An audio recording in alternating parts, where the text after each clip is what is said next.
இப்போ ஒரு ஜோதிடர்கிட்ட நீங்க போறீங்க அப்படின்னா, பையனுக்கு, பொண்ணுக்கு 2 பேருக்கும் திருமணத்த குறிப்பாங்க. எப்படி குறிப்பாங்க அப்படின்னா, இவங்களுடைய நட்சத்திரம், அவங்களுடைய நட்சத்திரத்துக்கு தாராபலன், சந்திராபலம் அப்படின்னு சொல்லி 2மே. தாராபலம் அப்படின்னா 2 பேருடைய நட்சத்திரத்தையும் பேஸ் பண்ணி, நல்ல தாரைகள் இருக்கக்கூடிய ஒரு நாள செலக்ட் பண்ணுவாங்க.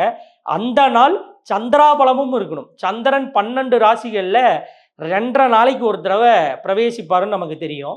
அப்படி ஒவ்வொரு நாளைக்கா அவர் போறப்ப, அந்த நாளும் இந்த நாளும் மெர்ஜ் ஆகணும். அப்ப தாராபலனும் இருக்கணும், சந்திராபலனும் இருக்கணும். First point. இது ஒரு பாயிண்ட்டுங்களா? 2வது பாயிண்ட் என்ன அப்படின்னு கேட்டுக்கிட்டீங்கன்னா, அதாவது விவாக சக்கரம் அப்படின்னு ஒண்ணு இருக்குங்க. நீங்க எந்த ராசியாக வேணாலும் இருங்க, எந்த நட்சத்திரமாக வேணாலும் இருங்க. இப்ப ஒருத்தருக்கு எக்ஸ் அப்படிங்கிற ஒருத்தருக்கு திருமணம் குறிக்கிறோம்னு வைங்க. தாராபலன், சந்திராபலன் பார்த்தாச்சு.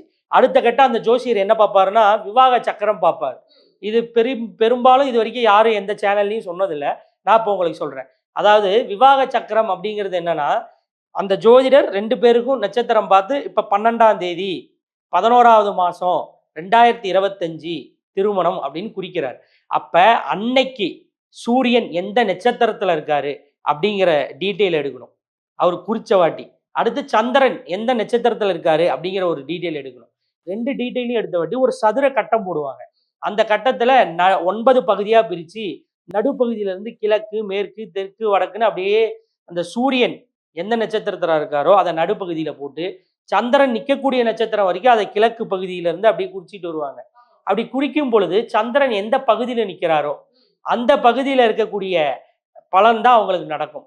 அதாவது அப்படி குறிக்கிறப்ப சூரியன் அந்த திருமண நாள் அன்னைக்கு என்ன நட்சத்திரத்துல இருக்காரு, சந்திரன் எந்த நட்சத்திரத்துல இருக்காரு அப்படிங்கிற விஷயத்தை எடுத்துட்டு, சந்திரன் எந்த நட்சத்திரத்துல இருக்காரோ அது எந்த திசையை குறிக்குதோ அந்த திசை. இப்ப கிழக்கு திசை அப்படிங்கிறது நன்மை அப்படின்னு நாங்க சொல்றோம். அப்ப அடுத்து அதான் நன்மை மீன்ஸ் அந்த சக்கரத்துக்கு, விவாக சக்கரத்துக்கு. அப்ப அந்த 9 திசைகளை நடுப்பகுதியும் சேர்த்து 9 இடங்கள்ல 9 விதமான பலன்களை நம்ம குறிக்கிறோம். அப்ப ஒரு சில திசைகள்ல பண்றப்ப அது ஃபெயிலியரை கொடுக்குது. இப்ப தென்கிழக்கு அப்படிங்கிறது அது சிறப்பா இருக்காது அப்படின்னு நாங்க சொல்றோம் அப்படின்னா, அது கரெக்டா அந்த நாள்ல தான் அவங்க அந்த டேட்டை குறிச்சிருப்பாங்க.